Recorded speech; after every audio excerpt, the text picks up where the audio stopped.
Hey, Phantomaniacs, welcome to the newest unboxing here on the Needless Things YouTube channel, brought to you by Audible Interlude, a G.I. Joe podcast, available the first Friday of every month. Now, today, obviously, we're taking a look at something that is not new, it is not modern, this is not a current toy.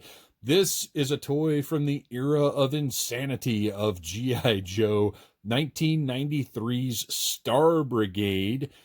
This may be more familiar to G.I. Joe collectors as 1987's Cobra Pogo Ballistic Battle Ball, which I was a big fan of at the time. I liked some of this wackier stuff, and here, this design maybe makes even more sense. Well, it made no sense in 1987, but in 1993, it gets a new paint job and is repurposed as an outer space vehicle called the Invader, which honestly makes more sense.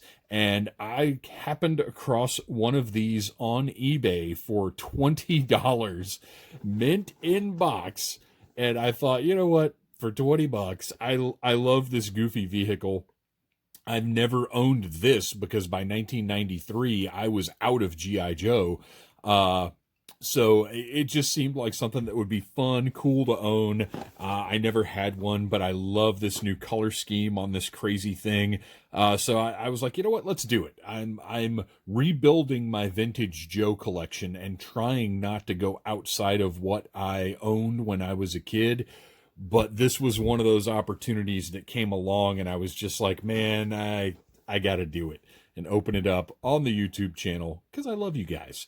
All right, so I'm going to take a look at this gorgeous packaging. This is still, it's got the G.I. Joe logo. You can see where the price tag was torn off here. I don't care. I probably won't even keep this box. I just thought it would be really wild to unbox something from the original G.I. Joe line.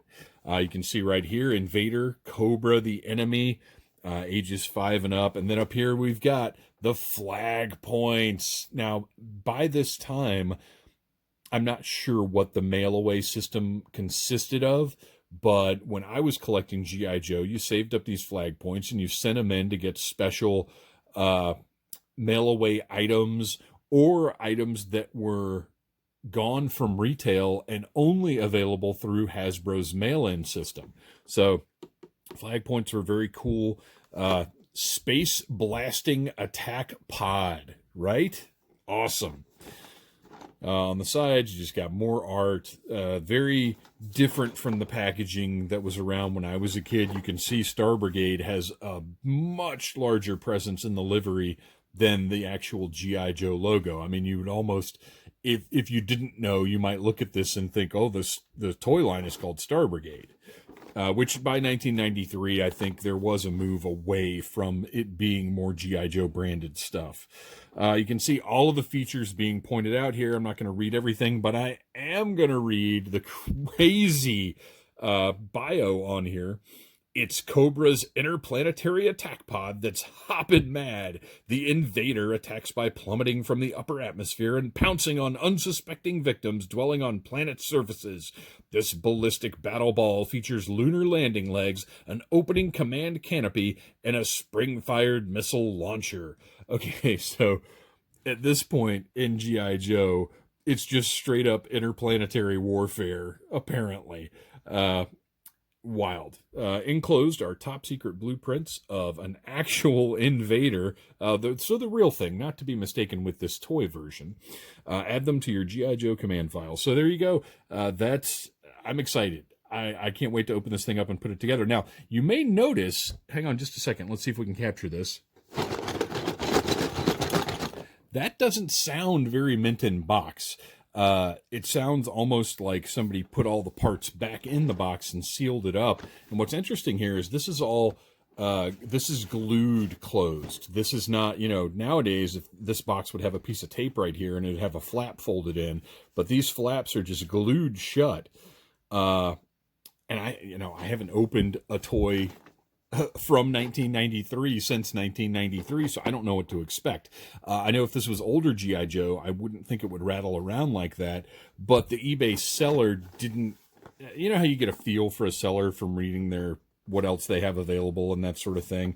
It didn't seem like I don't know. I think this is maybe just packaged poorly by Hasbro, but we're going to open it up and find out what we've got in here. And I hope it is brand new and not something that somebody just packed back up. This seems like the factory glue. As we pull it apart here, it looks like these dots, like this is the factory stuff. It does not seem to have been re-glued. So I'm just going to guess that Hasbro at this point was just throwing all the parts in a box and shipping them out to retailers. All right, what do we got? And yeah, that's the case. Look at that. Just a pile of parts stuck in here. We have one or two, the cockpit in the protective bag because they're the translucent plastic, which is more prone to get scratched up than the other parts, so you got to keep them separate. So we've got one poly bag in here. Everything else just parts on sprues. Wild. Oh, okay, you know what? This has been resealed. Because look, this stuff has been pulled off of the sprues. But I got to say, you know, does the seller even know this? You know, if they picked this up somewhere, we've got one little spot marked here. I mean, everything looks, nothing is damaged. But yeah, this was definitely, so this side of the box looked like it had been, I mean, that looked like factory sealed. Let's go ahead and just pull the other side apart and just see what we've got here. And we can see, I don't know. I mean, that's really weird. Whoever resealed this did a good job. And you got to think, for the Pogo, like, or not even the Pogo, the Invader, the re-release, who went to this trouble to make this thing appear to be mint in box? The stickers not been used. It looks like all the parts are here, but I'll find out once I start assembling everything. I mean, look, I'm not going to be upset about this. I'm not going to contact the seller or anything. Because like I said, judging from their other auctions, I don't think they're trying to pull a scam. It just didn't seem that way to me. What a weird thing. I mean, surely Hasbro wouldn't have pulled all this out and then thrown it in the box. I don't know. But that, I mean, to have two intact sprues and then just these parts that have been pulled off, it's so strange. I wonder what the story was here. And then we've got our blueprints of the actual Invader, you know, the real life version, with all the instructions and everything. And, ooh, I guess they got away from them actually being blueprints, huh? That's disappointing. So here's what I'm going to do is I'm going to put a little stop on this video right now. I'm going to put all this together and we're going to take a look at the finished product.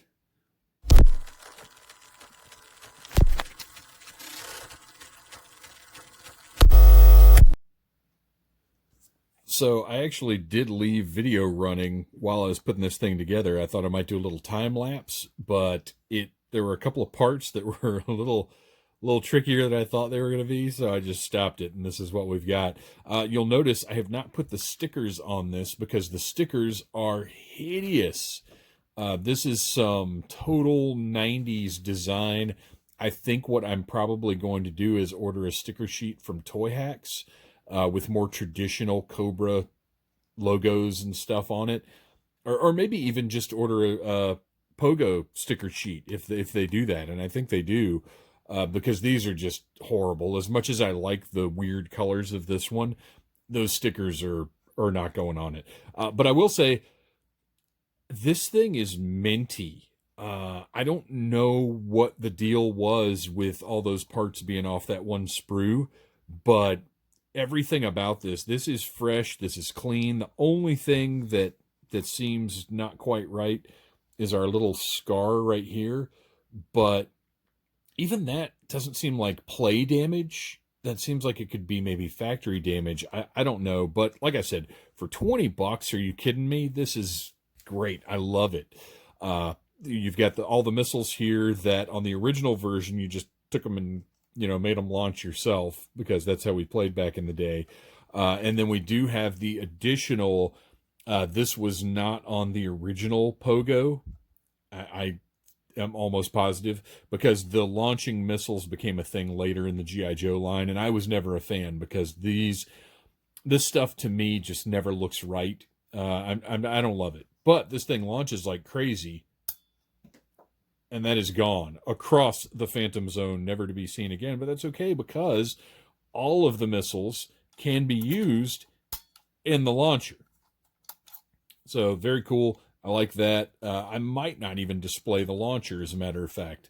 Probably just leave that off. And right here we have just a repaint of the Pogo Ballistic Battle Ball. You've got the latching opening halves here. I'm always a big fan of like bubble cockpit type things. Like I love Homer Simpson's car or car design. And so I dig that, and you can see your figure sits right in there. You've got a really nice detailed sculpt control panel. I've got little control sticks for the figure to hang on to. Pardon the antenna in your face there. Whoa! But just an awesome design. Yes, it's ridiculous. And yes, it would shake the pilot to pieces if it were to be used in Terran operations. But I just like this thing, man. It sits right in the good, wacky, not quite military part of G.I. Joe that I love just as much as the straight up military stuff. This is more science fiction-y, but to me, it's right there in the fun spot. I can see Dr. Mindbender hopping around in one of these. So there you go. That is the unboxing of the Cobra Invader from the G.I. Joe Star Brigade line. Thanks for watching. I appreciate it. Please like, subscribe, share, and check out Audible Interlude, a G.I. Joe podcast.